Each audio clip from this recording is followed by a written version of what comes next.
must be destroyed as quickly as possible. There's no time for funeral arrangements.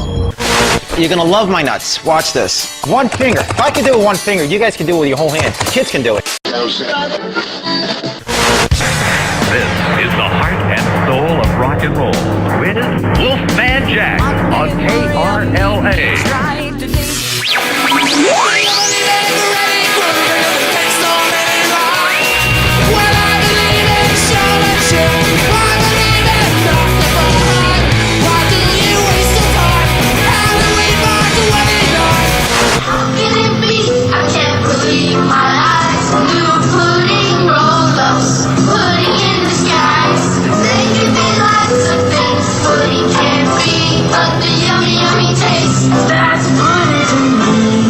We're all dead.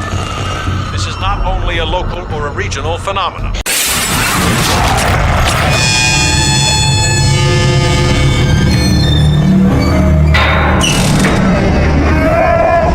Rue Morgue Radio.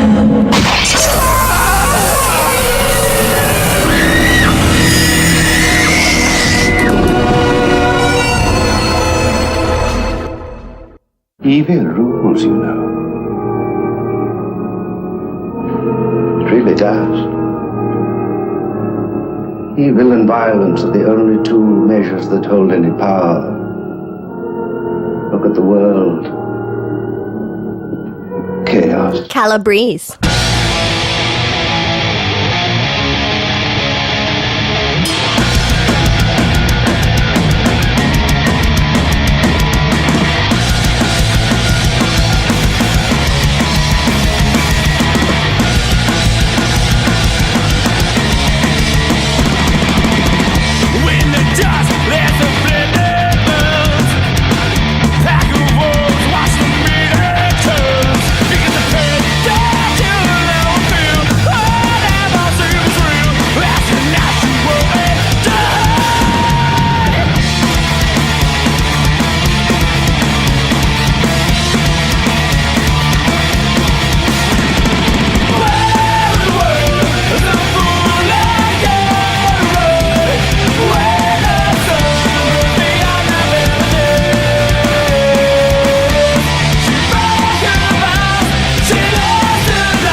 you believe in the boogeyman? Rue Morgue Radio, the world's original all-horror broadcast. guaranteed to drive you mad.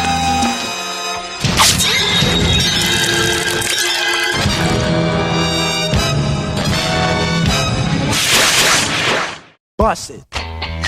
Welcome to Rue Morgue Radio Fiends as we bust a move on another spooky horror radio broadcast. Yes, I'm your host here as always, your admiral of the effervescent evil airwaves, Tomb Dragomir. Maybe you've heard about him. He was pretty famous back in the 80s. A serial killer who stuffed his victims' mouths full of pudding roll-ups. Pudding. This week on the broadcast. He was rejuvenated. It was like he had gotten younger. He was exuding more. His vibes were better. His aura was better. He was just back in the saddle doing what he really wants to do.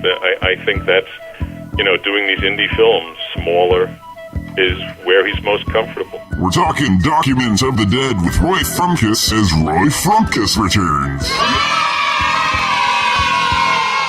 Our Blood Spattered guide casts an eyeball on the Residents Talking Light tour, and the Caustic Critics are taking on the WOLFMAN. Oh! Out there. You were bitten by the beast. You bear his mark now. Do you believe in curses? Beasts! A beast has come among us! Terrible things, Lauren. Oh man, Trey, look up at the sky. It's a full moon on the Sabbath. This is scary. Yeah, spooky tunes en route this week from Motorhead, The Handsome Family, Wherevilsdare, Zombie Girl, plus tons more fun to come, so stay tuned to the Weird Wide Web's original all-horror broadcast, Rue Morgue Let's Go, with Harley Poe. What do you know?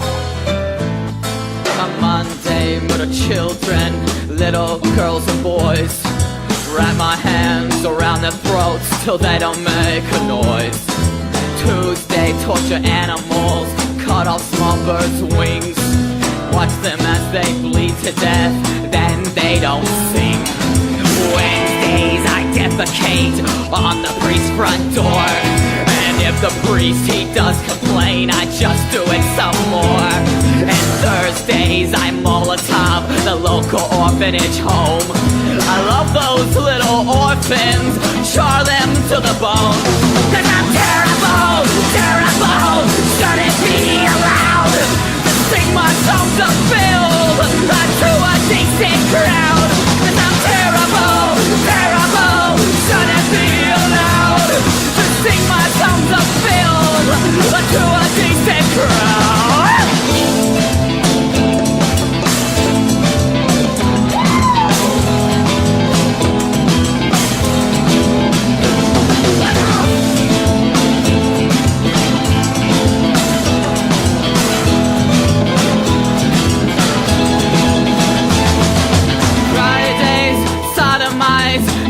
Virgin nuns, tie them up, leer at them, and then I have my fun. Saturdays I stand and sing my sad 66 songs to anyone who listens when the head is wrong. But Sunday, the day I love the best, I rape, murder, and pillage while other people rest. 'Cause I'm terrible, terrible, should it be allowed to sing my songs of build to a decent crowd? 'Cause I'm terrible, terrible, should it be allowed? But when I do offend someone, it makes me feel so proud. In the early 30s, Adolf Hitler and his inner circle became obsessed with the occult.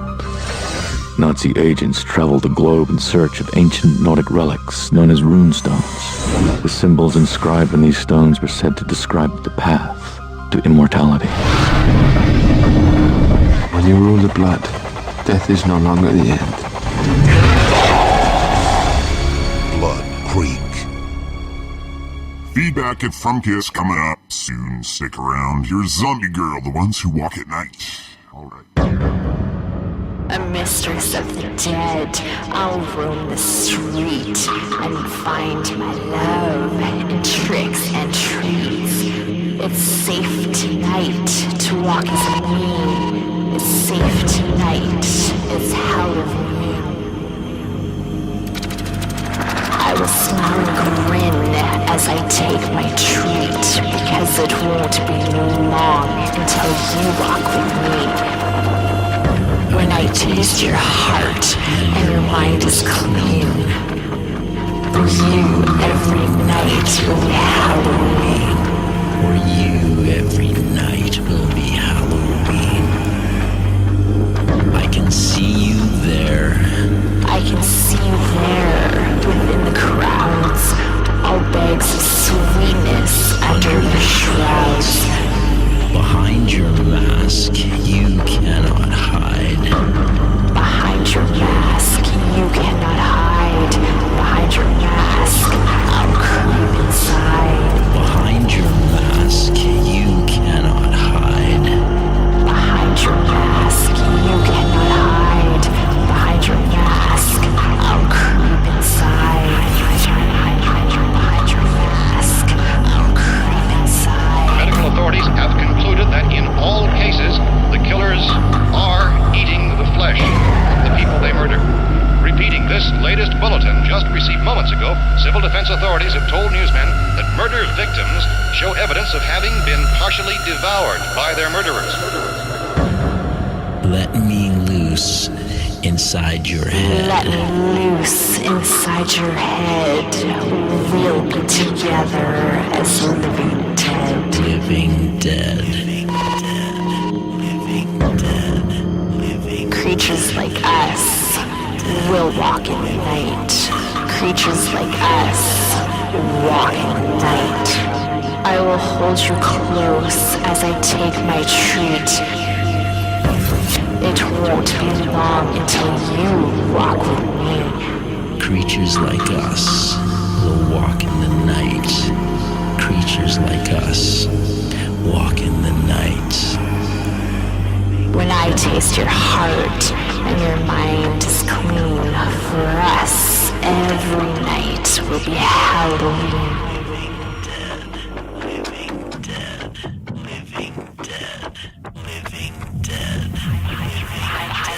Behind your mask, I'll creep inside.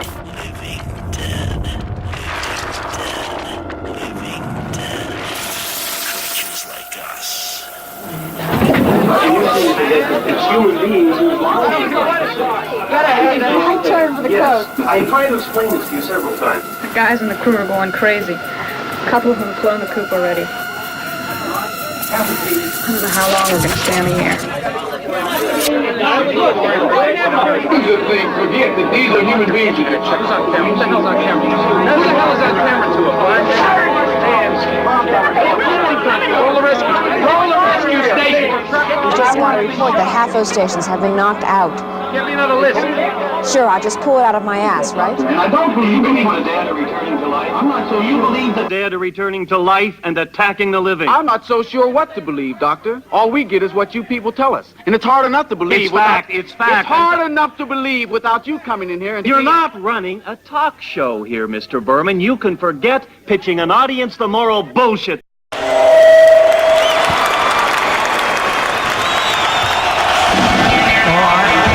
Just stop the spitting. Alright, so first of all, what is the state of the Church of Satan? I was going to ask you about Wes Craven and how I'm ashamed to. Les Messman style. Possibly the Antichrist. Like a zombie character on Sesame Street. All of a sudden it seems so irrelevant. Continue. I speak nothing but the fucking English language. And if that's infamous, then tough titters. Alright, this is feedback with part 2 of my interview with filmmaker ROY FRUMKES. Roy is best known for the film Document of the Dead, the definitive behind-the-scenes look at the making of George A. Romero's 1970s horror classic Dawn of the Dead. George Romero brings back the dead. They are here now, and they cannot be stopped. Close your eyes if you want to. Run if you must. But remember, this time there is no escaping. Dawn of the Dead. Alright, so I want to ask you about Document of the Dead. You recently added a whole other chapter to the film. Yeah, the final chapter. I said to George, obviously you're going to keep on making these things, but I'm going to retire after this one. And then I proposed to him that the collectors love to see the two of us walking and talking. That's become like a thread throughout, the 32 years I've been doing this. And I said, how about this time we're on gurneys and they're wheeling us down a hospital thing? And he said, look, you may be retiring, but I'm going to keep on making movies. I can't get on a gurney.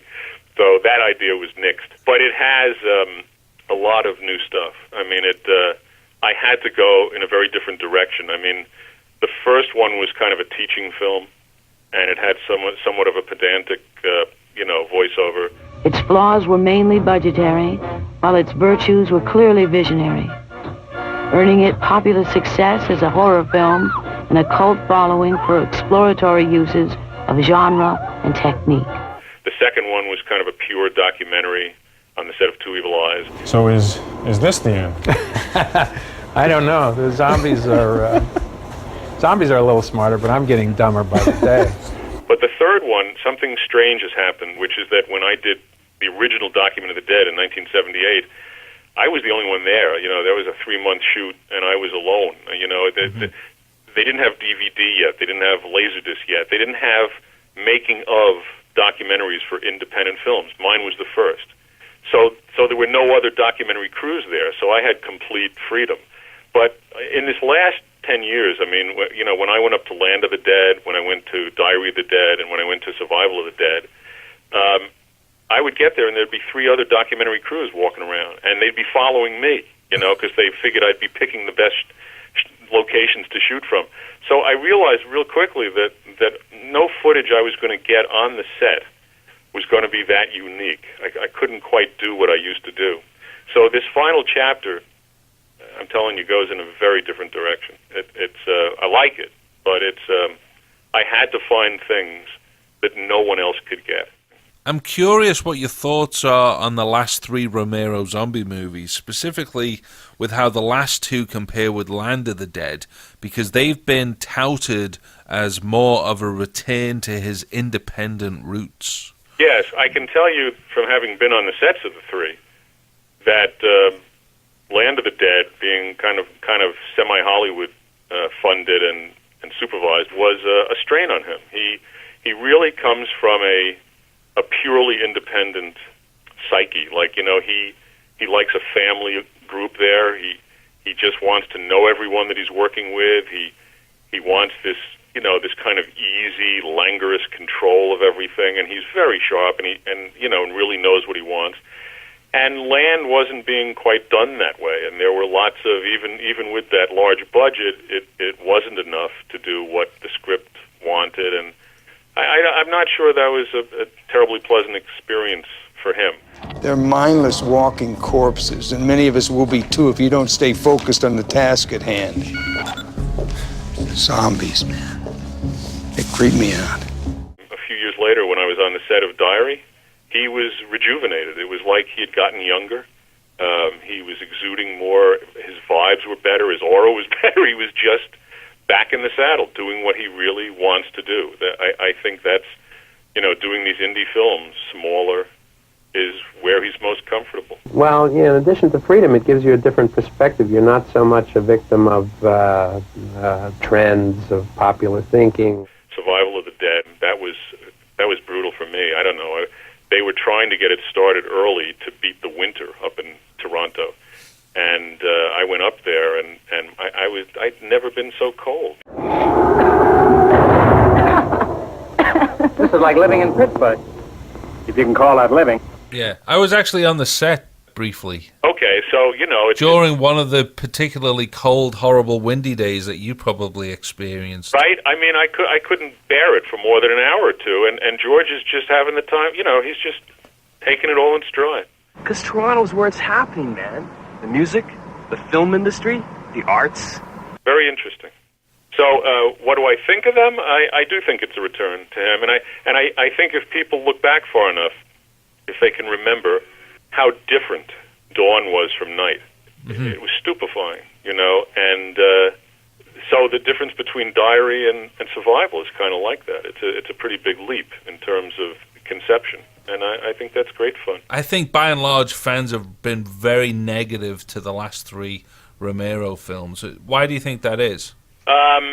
Maybe they're expecting something different. That he goes his own way, and maybe they stay in line.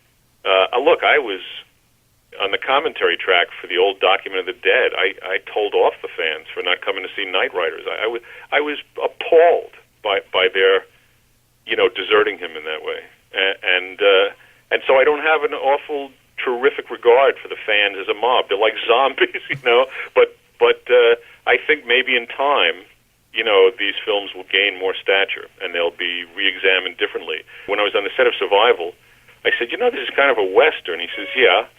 I said, what are you going to do next, a musical? And he said, if it takes putting a couple of zombies in, yeah. I mean, it's like...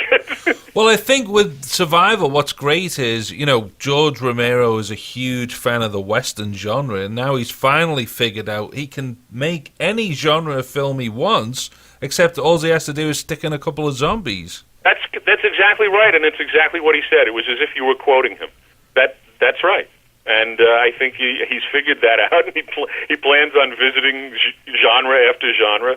It's funny, I was asking him, I guess, on the set of, maybe it was Land, or maybe it was Diary, but I was asking him, what had he seen lately that he liked, and he said, Moulin Rouge. Say what? He said, I thought that was a balls-out, creative, unexpurgated piece of work. He said, that's my style, and he does love the other genres. I mean, I know that when he was, in 1951, when he was really being influenced the most by films, it was The Thing and Tales of Hoffman, an opera, that got him. And I can see those things in all of his work. For more information about the previous DVD release of Documents of the Dead, visit the website at www.synapse-films.com. Hi, this is George Romero. I'm in Toronto shooting Diary of the Dead, and you're listening to Rue Morgue Radio.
J.C. Penney, construct a wall to keep the mutants out.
Wherevilsdare, Return of the Living Dead. I like it spooky. Oh, yes.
Wherevilsdare, Return of the Living Dead. I'm Rue Morgue Radio. Now it's time. Yes, already? It's time? Yes, Toom, it's time. Hey, look who it is. It's Shannon. Hey, Shannon, what's happening? Hey, Toom, I noticed your goatee's getting a little bit gruffy there. You know, they've got this new thing. It's called Man Groomer.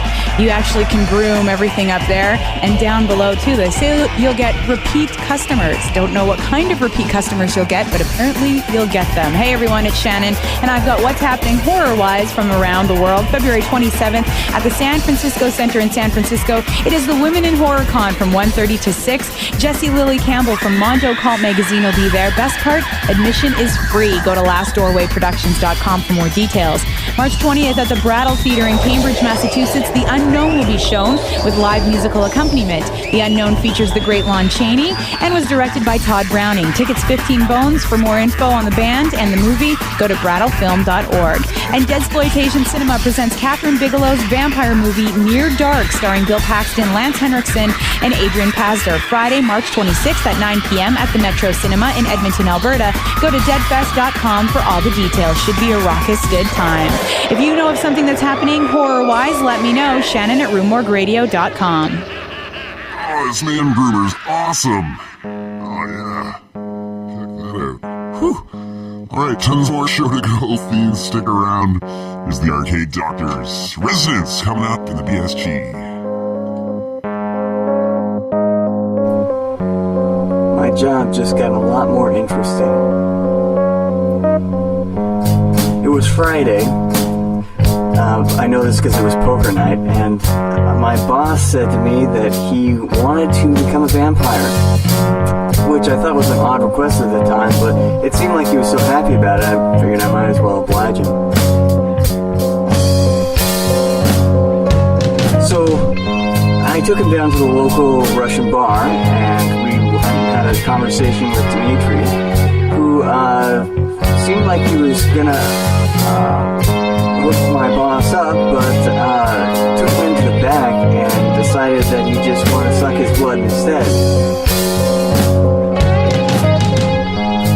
So we left there and went down to the blood bank because my boss needed a refill.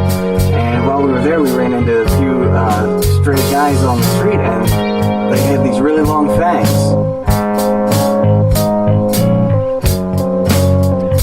weren't there for deposits. They were there for withdrawals, and they saw my boss, and they figured that they might help him out, seeing as he wanted to become a vampire and all.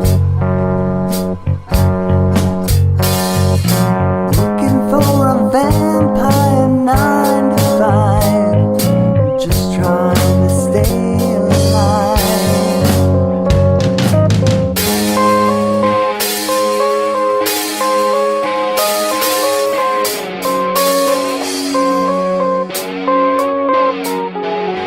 Well, I guess it's dinner time. Why are you looking at me like that? This is Doc from the Dead Vampires. And Bat from the Dead Vampires. And you're listening to Rue Morgue Radio, your number one. The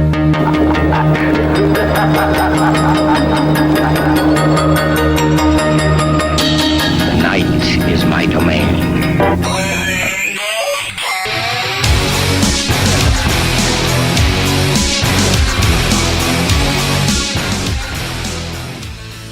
Hello, I'm Liisa Ladouceur, your blood-spattered guide to music on Rue Morgue Radio. It's Liisa! Right! Liisa!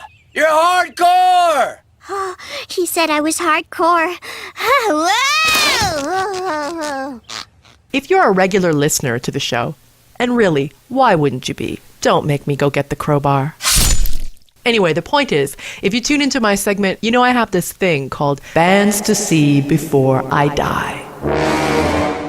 It's why I finally went to an AC/DC concert last year, and why last weekend I dragged myself out on a cold winter's night to see a show by a band I know very little about, The Residents.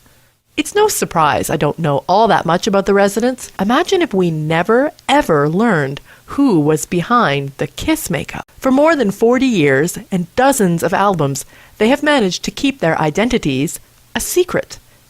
Only instead of wearing spandex and corpse paint, the Residents are known for sporting tuxedos and eyeballs for heads. Say what? Yes, it's all very strange, this art collective, this musical experiment, overseen by the Cryptic Corporation. And so, when they announced a new Residents tour was coming through Toronto, I thought, Liisa, it's time. Hi, everybody. It's me, Randy, singer for The Residents. We wanted to invite all of you people into our little living room here. The tour is called Talking Light, and the show is part concert and part theatrical production. You walk in and the stage is set with a fireplace, an armchair, a rug, video screens for projecting. And then the Residents emerge, 3 of them this time, a trio. Carlos has retired. 2 musicians in sparkly black tuxedos, their faces completely obscured black with the masses of black dreads, and a guy on the mic, an old man in pajamas with clown shoes. What did my friend call him? A burn victim geriatric chic. Boom, roasted. He was old. And he could barely hop around. Poor thing. Somebody had to do it. Somebody had to! For an hour and a half, this man told us his stories. Now, some of these stories are kind of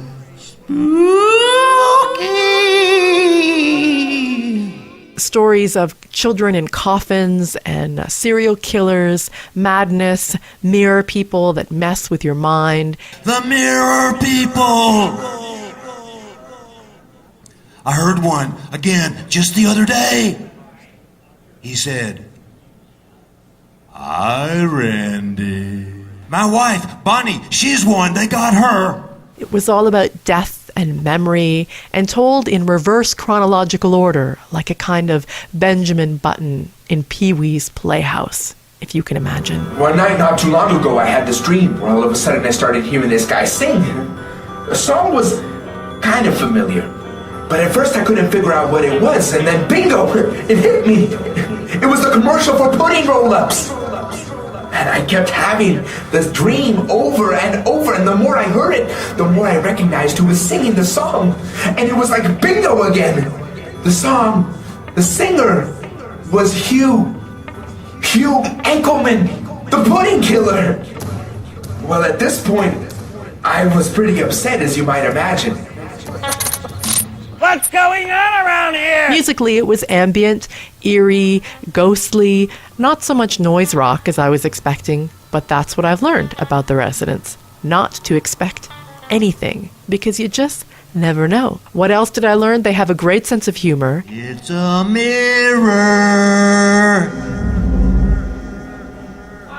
Mirror on the front. Mirror on the back. Asshole over here.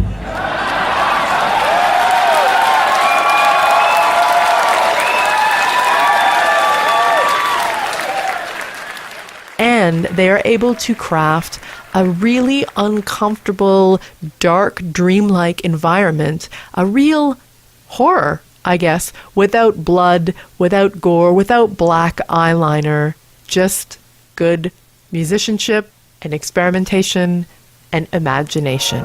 And his voice stopped there. But we took no heed of his dying prayer. In a narrow grave, just 6 by 3, we buried him there. And so I'm very pleased to have seen The Residents at least once before I die. And if they come back to town, I can assure you, I will go and see them twice. If you would like to experience the Talking Light Tour from your own home, it has been recorded. Every show is available for purchase on theresidents.com. I believe it's $7.99 per concert. Fettuccine, linguine, martini, bikini. Here is a sample from the Talking Light show. This is The Residents on Rue Morgue Radio. Not even a stain. He looked up to. Lacking all respect for him, I'm scratching out the specks. Decent thoughts that linger in me, leaving only one. Bright, calm, peaceful, white swans, silently flying through the snow, looking down at the bleached bones of a noble knight who died trying to save his lady, his lovely lady. She wanted to bring him milk in the moonlight, but it was too late. It was too late. It was too late. He said.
WOLFMAN versus the Caustic Critics coming up right after this from Holic, Silver Bullet on Rue Morgue Radio. The one and only Fancy Pants All Good Time Horror Radio Show. Let's go.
Hi, this is Bill Lustig, director of Maniac and Maniac Cop, coming to you from the Rue Morgue House of Horror, and you are listening to Rue Morgue Radio. It was 25 years ago that my father found him. He was torn to pieces and half-eaten. Whatever did it was big, and buckshot couldn't kill it. After that, my father went home and cast silver bullets. Wouldn't leave the house on a full moon from then on. Be strong, son. Be strong. I am what they say I am. I'm a monster. I will kill all of you!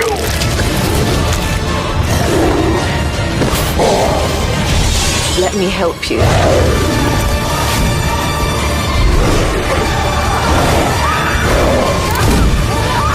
Beast will have its day.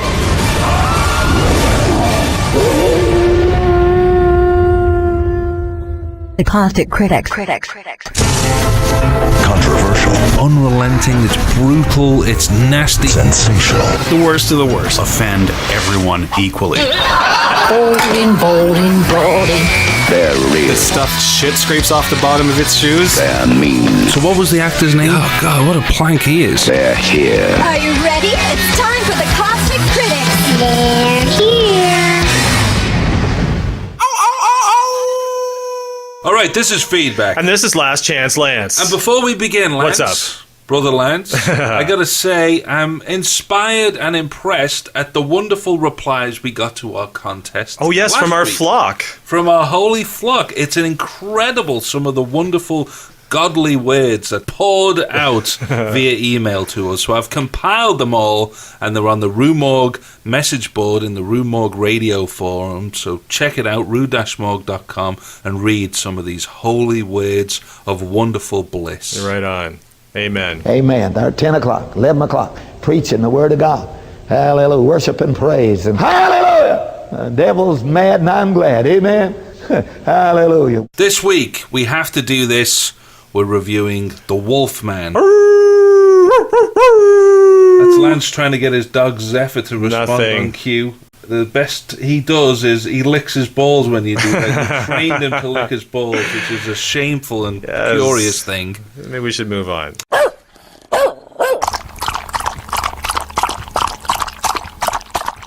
Yeah, here I go again. Bestiality, sexual innuendo. That wasn't part of the new way. Sorry, God. I'm sorry, Sir John.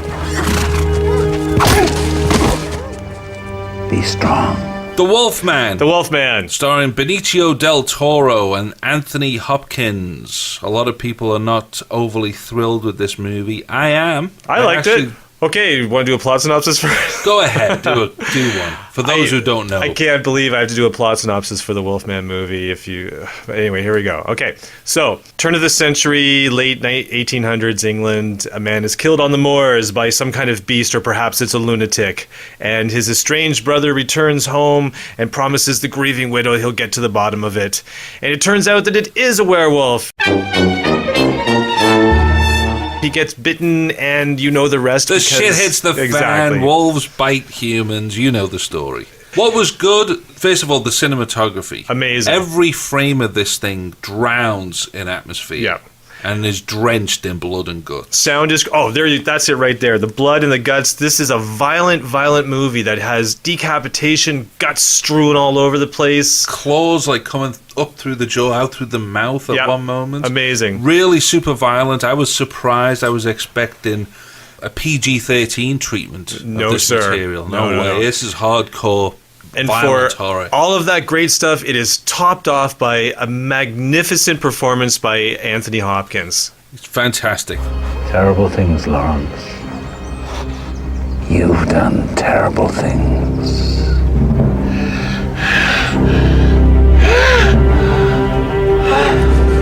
I'm a big fan of Anthony Hopkins going way back to his early work, but I haven't been overly excited to see his name in the credits of anything for a while, just because I've seen him in enough stuff that was really dodgy. So I was really surprised that he was so magnetic and so captivating. He plays an evil motherfucker. He does. But you know what? The thing is, it's so great that he's in this playing so well, because the guy who actually is the lead, Benicio del Toro, I thought kind of sucked in it. Well, I didn't think he sucked, but I definitely will go along with you and say I felt odd seeing him in the film. And strangely, where I wasn't excited about Hopkins, I was excited about Benicio del Toro. Same here. It seemed to me like this is the part the guy's born to play. He's part wolf to begin with. Boom, roasted. There was just something weirdly miscast about him. We didn't need this kind of part wolf character to begin with. Yeah. It kind of played against the power of what he was struggling with, that he had this inner beast that would just unleash itself beyond his control. I don't know, Benicio wasn't the right guy, and then he played him with this kind of brooding solemnity. And that's the part that sucked the most for me, is that his role in the movie is he's supposed to be this world-famous Shakespearean actor, and yet he's thrown into this situation where he should be emoting something, but he says his lines so bland and solemnly, it's like he's bored to be there. Please pack your things. Do something. It's not safe here. You must return to London tonight. I'll be out of here waiting. What are you afraid of? If anything ever happened to you, I'd never forgive myself. Let's talk about the CG effects. Okay, well, obviously, Rick Baker was involved with this, and so I actually expected to see more of a transformation in line with An American Werewolf in London, and I gotta admit that there was 3 transformations in it for Benicio alone. I was a little bit put off with the very first one, and the Wolfman does look a lot more like the Lon Chaney Wolfman from the original, and I didn't like that, but it grew on me completely, and as his body is morphing and breaking and snapping into this wolf shape, it was well done. Yeah, really I thought it was really well done. I'm afraid the darkest hours of hell lie before you.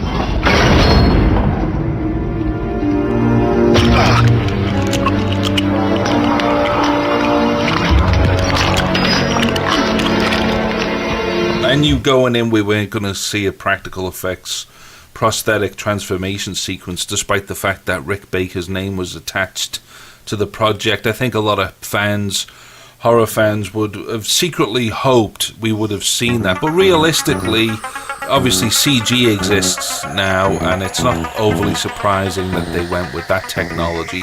So I think it's only fair to evaluate it on its own terms. And I think in that regard, they did a really great job. There's some great moments with the transformation sequence. And I thought the creature design was fantastic. I loved the fact that it was so reminiscent of the original. In fact, this whole movie, to me, felt like it was constantly circling around and channeling the spirit of those old Universal monster movies. So I have to say, I really enjoyed it. I'll have to admit, though, I went into the movie actually thinking that it was a biopic about Wolfman Jack, the DJ from San Francisco in the 60s. Yeah, in that regard, it totally missed the mark. Yeah, way off. Listen, I've been getting very deep, bad vibrations out of some desert whistle stop town called Sodom. I want you to fold up your wings, check out the place firsthand, and if the news working its way up here is real word, then I'm gonna pile on some powerful trashing on that bird. Right, Chief? Say the private eyes. But other than that, if you're looking for the Universal monster movie, The Wolfman, you're gonna have a howling good time. Ow! Actually, I didn't like the howls, to tell you the truth. Oh no, those were a bit silly. I thought they were horrible. Yeah. I meant to mention that. Well, you did. Yeah, there you go. Until next time, this is feedback. And this is Last Chance Lance. Stop it. Zephyr's giving himself a stiffy. There goes the tall dude, man. Wham! Bam! Crash! Brimstone! Fire sparks 53 feet long, crashing from the top to the bottom, from the front to the back. Hot action and smash comes pouring in on Sodom. And while he's at it, he ain't messing around. He hits another perverted town called Gomorrah, cause it's just as much a freak show as Sodom. Silver bullet.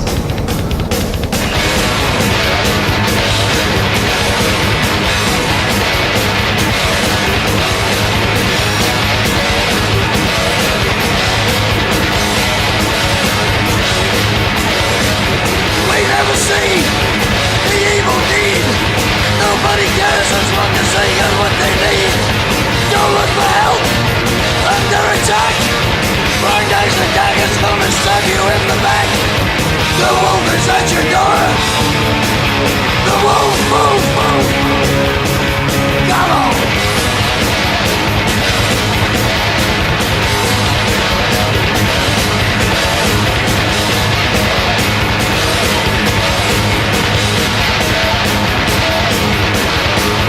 This ain't the time to talk of love. That's all begun when the fist is in the glove. Don't you rely on passers-by. They should have looked the other way and let you die. The wolf is at your door. The wolf, wolf, wolf, wolf.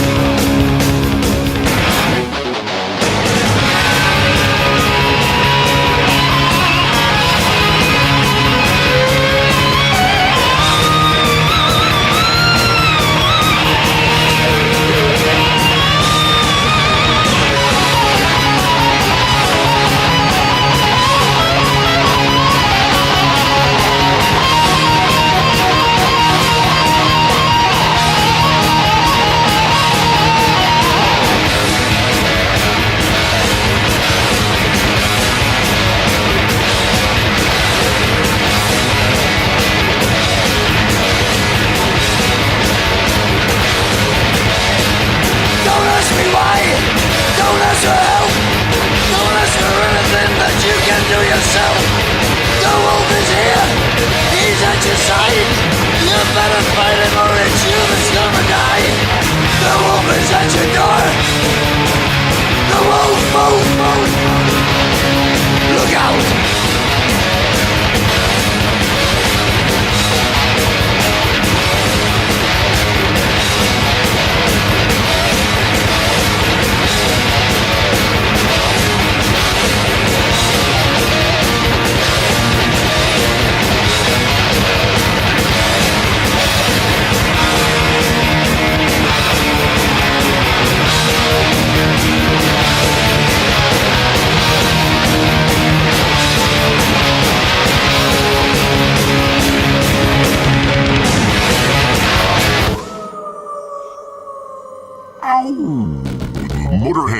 wolf.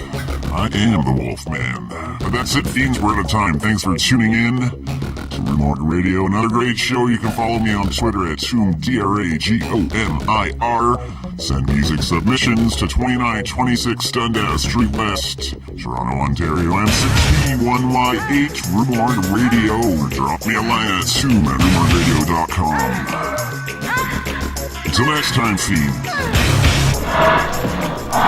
You are being stalked by the most savage, carnivorous ground beast in the world. I am? That's no good. What is it, a grizzly bear? I'm telling you, we got a grizzly, and then some. Alright, nobody panic. I keep a shotgun handy for just such random grizzly attacks. Let me just grab it here. Aim for the brain! Aim for the brain!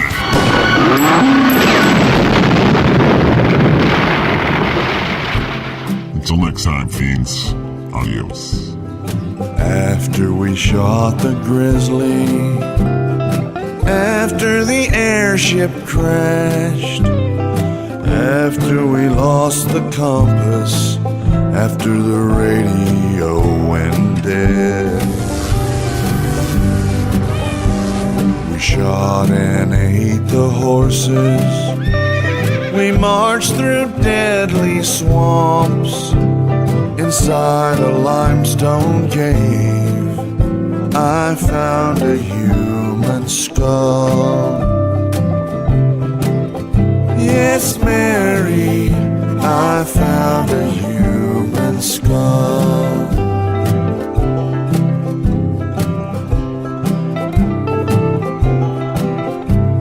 The captain caught a fever. We tied him to a tree. We stared into the fire and tried not to hear his scream. I killed a tiny antelope, not scared by my approach. We turned it over dying flames as we huddled in the glow. Yes, Mary, we huddled in the glow.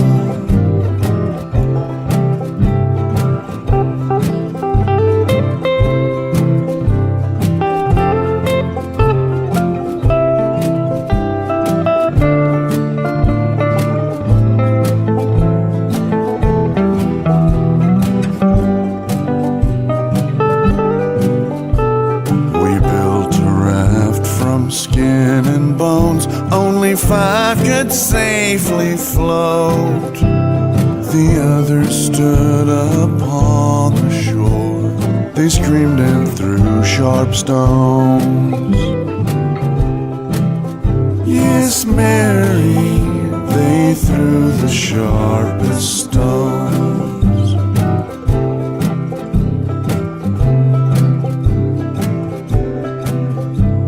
But how the sea did spin us, how the waves did roar. The captain jumped into the storm, then we were but 4. One by one we chose our straws, till only I remained. But Mary, you are with me now, all around me in the waves.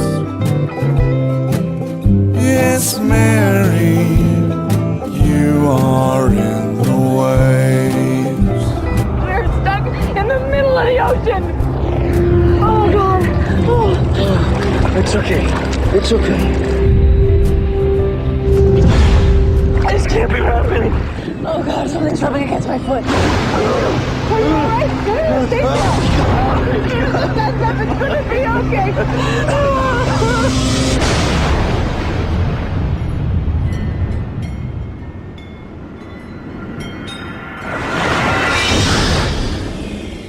See you later, alligator.